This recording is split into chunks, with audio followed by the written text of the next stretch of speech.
민수기 8장 1절에서 4절의 말씀입니다. 우리 함께 봉독하도록 하겠습니다. 여호와께서 또 모세에게 말씀하여 이르시되 아론에게 말하여 이르라.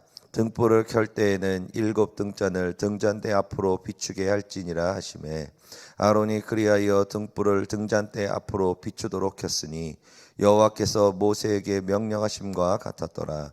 이 등잔대의 제작법은 이러하니 곧 금을 쳐서 만든 것인데 밑판에서 그 꽃까지 쳐서 만든 것이라. 모세가 여호와께서 자기에게 보이신 양식을 따라 이 등잔대를 만들었더라. 아멘. 오늘은 민수기 3장에서 8장 총정리를 하도록 하겠습니다. 군사의 5가지 덕목, 군사의 5가지 덕목이라는 제목으로 은혜를 나누도록 하겠습니다. 첫 번째 우리가 군사의 조건에 대해서 얘기를 했었죠. 민수기 3에서 4장은 군사가 가져야 되는 조건에 대해서 얘기했습니다. 그게 뭐냐면은 질서에 대한 순종입니다. 질서에 대한 순종. 수많은 교회들이 영적 전쟁에서 마지막에 패배하는 이유가 다 뭐냐면은 이 질서에 대한 문제 때문입니다. 어떤 위치를 세우고 무엇을 맡기고 같이 연합해 나아가고 뭔가를 이루며 나아갈 때 어느 순간에 그 안에서 위치와 질서가 무너집니다. 내 말이 맞고 네 말도 맞고 뭐가 문제고 그러면서 결국에는 하나로 연합해 나아가야 되는데 그게 아니라 어느 순간에 다 이렇게 당이 지어지고 따로따로 움직이게 되고 서로를 비난하게 되고 그러면서 결국에 그 영적 전쟁에서 패배하고 무너지는 것들을 우리가 많이 볼 수 있다는 것입니다. 민수기 12장을 보면은 그 모세가 이방인인 그 구스 여자를 이렇게 아내로 삼는 그 사건에 대해서 나옵니다. 그런데 그때 가장 최측근이었던 모세와 아론과 미리암이죠. 아론과 미리암이 본인이 가진 그 위치와 질서를 벗어나서 모세의 잘못과 그 문제를 비방하기 시작합니다. 비방하면서 뭐라 그랬냐면은 너만 하나님의 음성을 듣냐? 우리도 하나님의 음성 듣는다. 우리도 하나님께 기도할 때 하나님께서 우리에게 말씀하시고 환상도 보여주시고 우리도 너가 가진 능력을 가지고 있다. 그런데 왜 너만 그렇게 맨날 옳다고 얘기하고 그러면서 왜 니만 그렇게 나아가냐라면서 막 불만을 터뜨렸습니다. 위치와 질서에 불만을 터뜨렸습니다. 본인들도 그만큼 역량이 있다는 겁니다. 본인들이 생각하기에. 그런데 하나님께서는 이렇게 질서와 위치에서 벗어난 이 아론과 미리암을 하나님께서는 징계하셨고 그리고 미리암 같은 경우는 하나님께서 나병을 주셔서 그 죄에 대한 그 문제에 대해서 그를 심판하셨다는 것을 우리가 볼 수 있다는 겁니다. 그리고 민수기 16장을 보면 고라자손의 이야기가 나옵니다. 고라자손이 그 모세와 아론을 비방하는 사건이 나오죠. 그러니까 그들이 얘기했던 게 그겁니다. 우리는 하나님께 택함 받은 거룩한 백성이고 하나님께서 우리와도 함께 하신다. 그리고 우리한테도 합당한 은사와 능력을 주셨는데 왜 모세와 아론 너희 둘만 이 교회를 이끌어가고 교회죠 어떻게 보면은 교회를 이끌어가고 너네는 왜 맨날 우리한테 제대로 설명도 안 해주고 지시하고 명령하고 이렇게 해라 저렇게 해라 그래가지고 우리가 얼마나 고생했냐 그러면서 너네들은 리더의 자격이 없다 우리도 그걸 할 수 있다라면서 이렇게 대적하는 일들이 벌어졌습니다. 그러자 하나님께서 어떻게 하셨습니까? 그 질서와 위치를 벗어나는 고라자손들의 바닥에 있던 땅을 열어서 그들을 땅 밑으로 닫아버리셨고 스올로 지옥으로 넣으셨고 그리고 또 그들이 드렸던 그 예배의 불을 통해서 그들을 불살라 죽이셨다는 것입니다. 이처럼 수많은 사람들이 신앙생활을 하면서 무엇을 가지고 신앙생활하면은 자신의 옳고 그름을 가지고 신앙생활을 합니다. 그리고 자기가 생각하기에 이성적이고 합리적이고 그리고 효율적이고 비효율적이고 내가 생각하기에는 내가 지금까지 했던 경험상 뭐 이런 얘기를 하면서 본인들의 주장들을 막 맞는 주장들을 이야기한다는 것입니다. 그런데 이 말이 있지 않습니까? 맞을 수 있습니다. 실제로 맞을 수 있습니다. 담임 목사님이나 교육자들이 얘기했던 어떤 것보다 성도들이 얘기한 게 훨씬 더 효율적일 수 있고요. 그리고 그게 훨씬 더 타당한 걸 수 있고요. 그리고 그게 더 지혜로운 것일 수도 있습니다. 그러나 그것을 선택하는 것은 본인이 아니라 그 위에 있는 질서입니다. 그런데 하나님께서는 그런 것과 상관없이 내가 얼마나 효율적이고 네가 얼마나 옳냐를 얘기하는 게 아니라 하나님은 그 모든 것에 위에 뭐를 두셔요? 질서와 위치를 두신다는 것입니다. 질서와 위치를 두신다는 것입니다. 우리가 질서와 위치를 볼 때 그 다윗과 사울의 관계를 봤을 때 우리가 깨달을 수 있는 것이 굉장히 많이 있습니다. 사울이 봤을 때 그렇게 좋은 왕이 아니지 않았습니까? 좋은 질서가 아니었죠. 어떻게 보면은. 그렇게 좋은 사람은 아니었었습니다. 그런데 그 밑에 있던 다윗이 사울에게 어떻게 대처를 합니까? 문제가 생겼을 때, 어떤 사건이 벌어졌을 때, 그리고 사울이 명령을 내릴 때 그 다윗이 어떻게 대처를 합니까? 그 다윗의 대처를 보면은 효율을 얘기하지 않습니다. 옳고 그름도 얘기하지 않습니다. 그냥 뭐예요? 오직 순종과 충성입니다. 오직 순종과 충성입니다. 그런데 그 순종과 충성에 대한 대가가 뭐였습니까? 사울의 질투였죠. 좋은 것으로 돌아온 게 아닙니다. 사울의 질투였습니다. 그리고 사울의 모함이었고요. 그리고 사울이 뒤에서 막 뒷담화를 깠죠. 말 그대로 요즘 말로는. 앞에서는 막 열심히 한다, 충성되다 막 얘기하면서 뒤에서는 야, 쟤 말이야, 막 어쩌고저쩌고 하면서 제 성격도 나쁘고 막 하는 꼴 보니까 지금 좀 있으면 망하게 생겼네. 막 그러면서 하지 말아야 될 말로 막 뒤에서 뒷땅을 깐 겁니다. 여러분, 그러면 얼마나 큰 상처가 됩니까? 얼마나 큰 시험이 됩니까? 그런데 이렇게 사울의 자신을 비난하고 모함했음에도 불구하고 다윗은 사울을 모함하지 않았습니다. 그리고 다윗은 사울을 비난하지도 않았습니다. 그리고 심지어는 사울이 자기를 죽이려고 할 때도 다윗이 두 번이나 사울을 죽일 수 있는 기회가 있지 않았습니까? 그런데 그 기회를 어떻게 했습니까? 그는 죽이지 않았습니다. 심지어는 죽이지 않았는데 왜 죽이지 않았냐면은 내가 어찌 하나님께서 기름 부음 주의 종을 내가 치랴. 그러면서 그 위치와 질서 가운데에서 그 심판은 나에게 있는 게 아니다. 하나님이 하시는 거지. 나에게는 그 심판이 주어지지 않았다. 나는 그 질서와 위치에 서 있지 않다. 그러면서 그것을 피했습니다. 그러고 하나 했죠. 그 옷자락을 베었죠. 그런데 다윗은 그 옷자락을 벤 것 자체를 가지고도 하나님께 눈물을 흘리며 회개를 했습니다.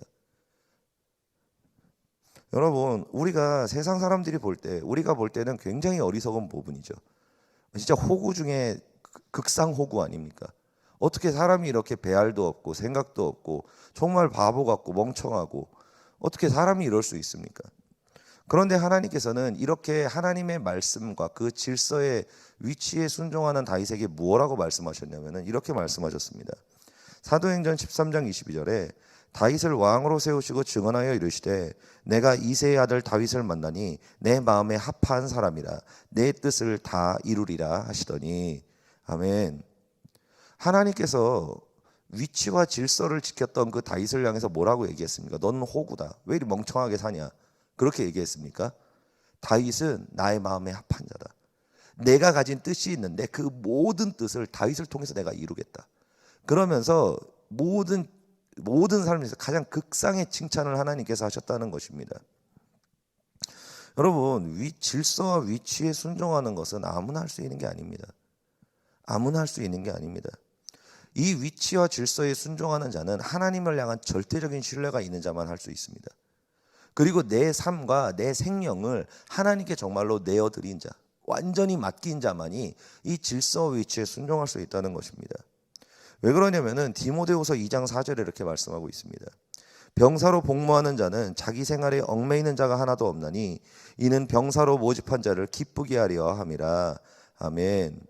하나님께서 원하시는 뜻이 있다면 본인이 손해를 보고 심지어는 죽는 곳일지라도 그리고 억울한 길일지라도 그게 뭐예요? 그 뜻 가운데 나아간다는 것입니다. 그리고 하나님을 맡긴다는 것입니다. 예수님께서 하나님께 자신을 맡깁니다. 예수님께서 그러셨죠. 나는 하나님 얼마나 많이 억울한 일을 당했습니까? 예수님께서 얼마나 많은 핍박을 당했습니까? 그럼에도 불구하고 내가 수많은 천사들을 불러서 지금 여기 있는 애를 다 죽일 수도 있는데 나는 그렇게 하지 않는다라고 얘기합니다. 왜냐하면 그게 하나님의 뜻이 아니기 때문에. 다윗이 왜 사울을 공격하지 않았겠습니까? 그게 하나님의 뜻이 아니기 때문입니다. 하나님이 그것을 기뻐하지 않기 때문입니다. 그것을 하나님이 원하지 않는다는 것을 다윗은 누구보다 잘 알았기 때문입니다. 예수님도 그것을 잘 아셨죠. 하나님께서 이것을 기뻐하지 않으신다는 것을. 그러니까 뭐예요? 하나님, 저는 이 십자가에 못 박히는 것을 원하지 않습니다. 그러나 내 뜻대로 마옵시고 아버지의 뜻대로 하옵소서. 자신의 삶을 맡겨드린 겁니다. 그 위치에, 그 질서에 자신의 삶을 맡겨드린 겁니다. 그래서 이렇게 말씀하죠. 예수님께서는 하나님의 본체시나 동등됨을 취하지 않고 자신의 모든 것을 비워 그 종의 몸을 입어 이 땅에 내려오시고 그리고 하나님의 말씀에 죽기까지 복종하셨으니 이는 십자가에서 죽으심이라. 이게 바로 군사이고 이게 바로 하나님의 마음에 합한 자입니다. 질서와 위치에 순종하는 자. 이것은 효율을 따지는 게 아닙니다. 이것은 옳고 그름을 따지는 것도 아닙니다. 이것은 잘했느니 못했느냐를 따지는 것도 아닙니다. 뭐냐면은 하나님께서 그것을 원하시기에 우리가 그 말씀에 순종하는 겁니다. 그리고 그 말씀에 나를 내어드리는 겁니다. 그러면은 세상 사람들은 호구라고 얘기하겠죠. 그리고 세상 사람들은 손가락질할 수 있겠죠. 멍청하다고, 어리석다고. 그러나 하나님께서는 그 사람을 향해 이렇게 말씀하십니다. 그는 내 마음에 합한 자라. 내가 하늘에서 이루기 원한 그 모든 뜻을 내가 그를 통하여 이루리라. 내가 그의 가문의 복을 주리라. 내가 그를 통하여 구원의 예수 그리스도의 계보를 그를 통하여 이루어 가리라. 여러분, 이게 바로 뭡니까? 질서에 순종하는 자입니다. 질서 위치에 순종하는 자입니다. 하나님의 자리에서 내려온 자, 세상을 끊어내고 오직 예수로만 사는 자, 예배가 회복된 자, 오직 하나님을 유일한 왕으로 모시는 자, 그리고 하나님을 죽기까지 신뢰하고 나의 생명을 하나님께 바치는 자, 그것이 뭐예요? 군사입니다. 그리고 그것이 위치와 질서를 지키는 자입니다. 이게 군사라는 것입니다. 하나님께서, 그리고 또 하나님께서는 상과 벌이 정확하신 분입니다. 다윗은 하나님께서 칭찬을 하셨죠. 사람들은 호구라고 얘기했을 수 있겠지만 결국에는 어떻게 되었습니까? 사울이. 하나님께서 사울을 직접 심판하셨습니다. 다윗은 모든 것을 알고 있었죠. 심판자가 본인이 아니라는 것을. 여러분, 왜 우리가 가해자들을 공격하고 그들을 심판하지 않는 것이겠습니까? 그리고 왜 우리가 그들을 위해서 기도하는 것이겠습니까? 왜 그들을 축복하는 것이겠습니까? 그것이 하나님께서 원하시는 것이기 때문입니다. 그것이 예수 그리스도의 사랑을 받은 자의 그 은혜 가운데 거하는 자의 모습이기 때문입니다. 그리고 하나님께서는 뭐라고 말씀하십니까? 내가 심판자라고 얘기합니다. 하나님이 심판자라고 말씀하십니다. 하나님의 때에 하나님의 방식으로 하나님께서 심판하시고 하나님께서 심은 것을 거두게 하신다는 것입니다. 여러분, 그리스도인들의 마음을 아프게 하고 그리고 그들에게 사기를 치고 그리고 그들을 괴롭힌 사람들의 미래가 어떻게 되는지 아십니까? 인류의 역사가 이야기하고 있습니다. 그들은 3, 4대를 지나지 못합니다. 물론 죽어서도 지옥에 가기는 하는데 지옥에 가기 전에 이미 그들의 가정은 저주받습니다. 그 원함과 다스림이 극대화가 되고요. 자녀는 하나님의 자리에 올라가서 부모를 거역하고요. 돈으로 거역하고요. 그 가정이 파괴되고 가문이 파괴됩니다. 그것은 이미 우리가 역사를 통해서 알 수 있습니다. 하나님은 반드시 심판한다는 것입니다. 그래서 하박국 선지자가 그렇게 얘기한 거죠.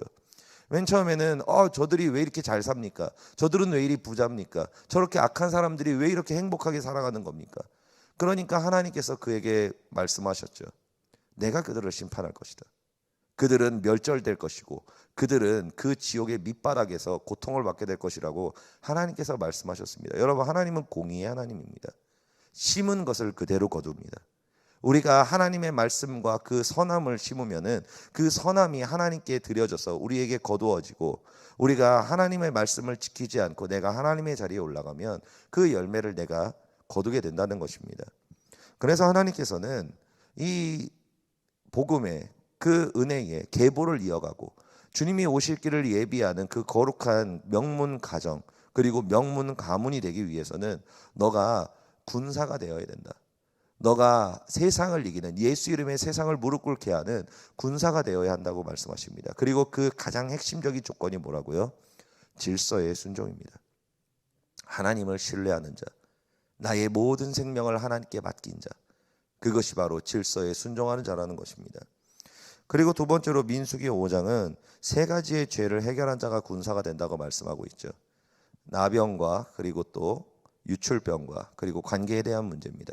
그러니까 원죄에 대한 문제를 우리가 해결하고 그리고 자범죄에 대한 문제를 우리가 예수님의 그 은혜와 말씀으로 해결하고 그리고 인간관계의 문제를 해결했을 때 우리가 군사로 세워질 수 있다고 얘기했습니다. 제가 누누이 계속 반복적으로 이 부분에 대해서 얘기하는 것은 그만큼 중요하기 때문입니다. 관계에 대한 문제를 제가 끊임없이 반복해서 얘기하고 있죠. 매일매일 얘기하고 있습니다. 왜냐하면 이것이 절대적입니다.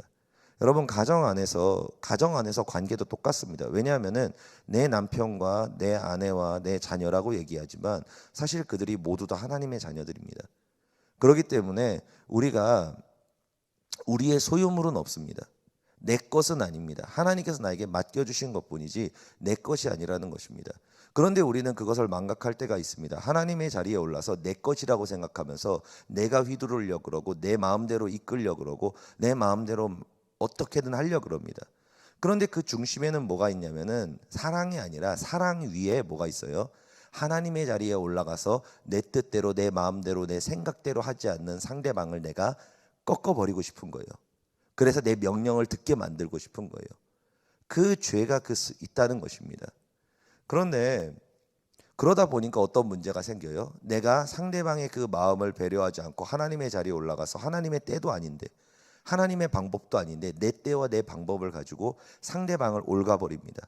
왜 이렇게 해야지? 너 이거 잘못됐잖아. 이렇게 돼서 이런 문제가 일어난 거잖아. 너 이렇게 하잖아. 저렇게 하잖아. 왜 그렇게 해? 너가 그러니까 그런 거 아니야. 그러면서 막 윽박 지르면서 막 정죄를 합니다. 맞는 말인데 그 맞는 말이 때가 아니고 그리고 또 맞는 말이 상황이 아닌데 내가 그 때를 끌어와 버리려고 하는 겁니다. 왜? 안타까우니까. 근데 그 안타까움엔 뭐가 있다고요? 내가 하나님의 자리에 올라간 마음이 있습니다. 결국에는 그로 인해서 어떤 문제가 일어나요? 서로에게 상처를 줍니다. 서로에게 상처를 주면서도 뭐를 얘기해요? 상처를 준 것에 대한 잘못을 본인이 얘기하지 않습니다. 너가 그래서 그랬잖아 라고 얘기합니다.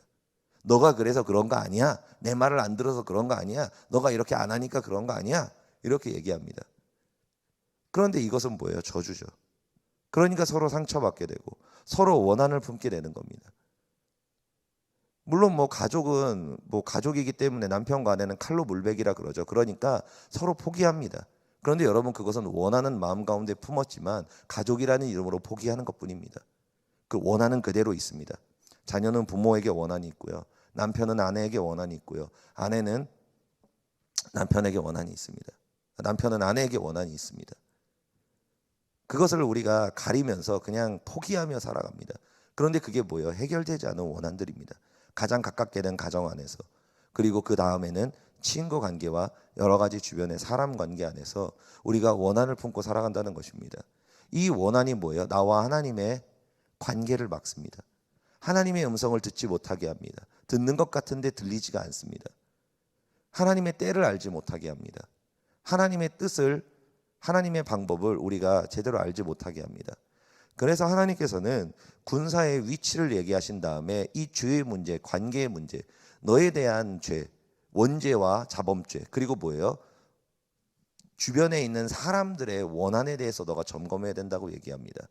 이것이 해결되었을 때 이제 그 다음에 세상과 구별되어 나아가는 나실인과 같이 세상과 구별돼서 하나님께 드려지는 그런 역사가 나타납니다. 이 문제를 해결했을 때 하나님께 드려진다는 겁니다.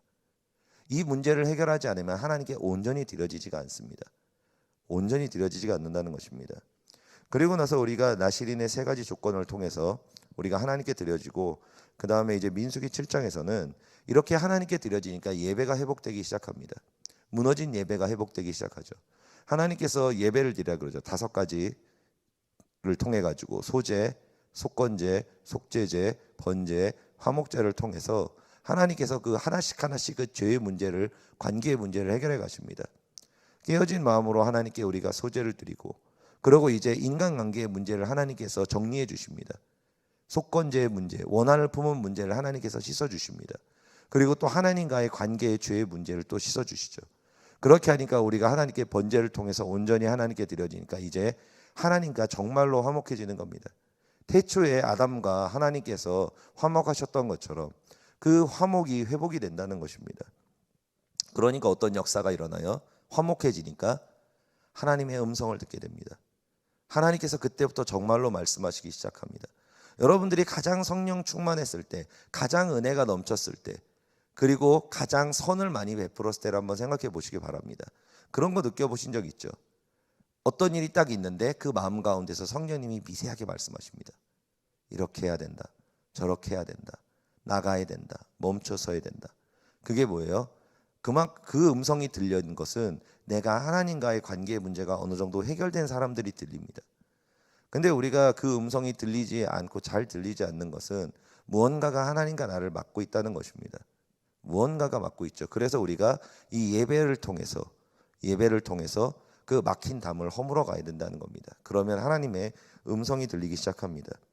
그리고 이제 마지막인 오늘 민수기 8장은 그 예수 안에 거하게 된 군사의 삶에 대해서 얘기합니다.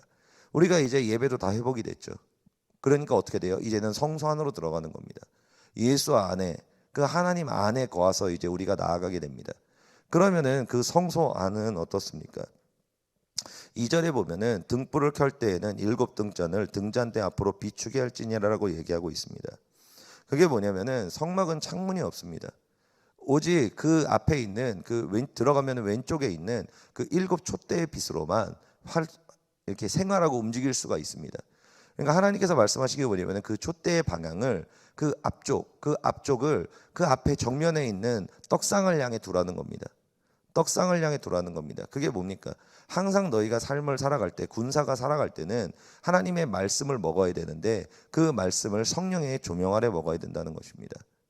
우리가 성령의 조명 아래 하나님의 말씀을 먹지 않으면은 내 이성적으로 판단하고요, 내 경험적으로 판단하고요, 그리고 나의 지식과 나의 문화로 말씀을 판단해 버립니다. 그럼 어떻게 돼요? 변질이 됩니다. 하나님의 뜻을 헤아릴 수가 없다는 것입니다. 그렇기 때문에 하나님께서는 예수 안에 거하게 된, 이제 회복되어서 예수 안에 거하게 된 하나님의 군사들은 오직 그 성령의 그 빛에 따라서 하나님의 말씀을 먹으면서 살아갔을 때 너희가 세상을 이길 수 있는 그 거룩한 군사가 될 수 있다라고 우리에게 말씀하신다는 것입니다. 이처럼 총 정리를 하면은 5가지입니다. 5가지 순서입니다. 첫 번째는 군사는 위치와 질서를 지킵니다. 위치와 질서를 지킵니다. 두 번째는 3가지 죄의 문제를 해결해야 됩니다. 3가지 죄의 문제를 해결해야 되고요. 세 번째는 구별되어서 하나님께 드려져야 됩니다. 구별되어서 하나님께 드려지고, 네 번째는 예배를 회복해야 됩니다.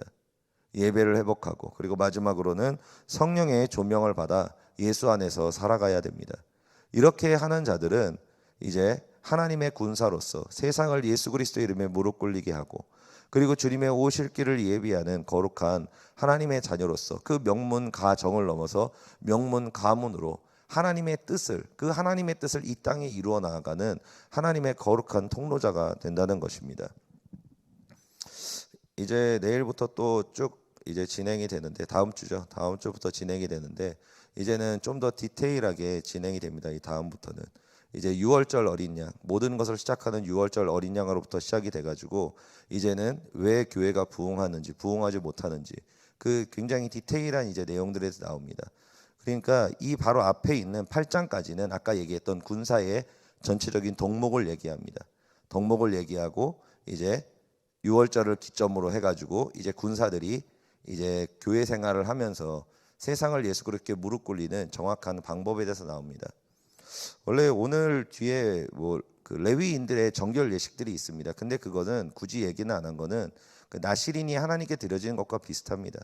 그렇기 때문에 굳이 또 반복할 필요는 없겠더라고요. 아무튼 예배를 회복하고 똑같은 거의 비슷한 부분입니다. 아무튼 여러분들이 신앙생활을 하시면서 이것을 기억하셔서 우리가 세상에 무너지고 영적 전쟁에서 패배하고 그리고 사탄에게 속아서 우리가 저주 가운데 쓰러지는 게 아니라 하나님의 나라를 세워나가고 치유되고 회복되고, 그래서 우리의 가정이, 우리의 삶이 하나님의 복을 받으며 아브라함의 복 가운데 거하는 모든 신앙생활과 삶이 될 수 있기를 예수로 축복드립니다. 기도하시겠습니다. 할렐루야. 좋으신 아버지 감사합니다. 우리가 군사의 덕목에 대해서 깨달았습니다. 하나님 질서 위치를 지키고 이 3가지 죄의 문제를 해결하고 구별되어 하나님께 드려지고 예배를 회복해서 예수 안에 거해 성령의 조명을 받아 살아가는 자들, 이들이 군사라고 말씀하였습니다. 하나님 아버지, 우리가 그리스도의 군사가 되어서 세상을 이기며 나아가기를 원합니다.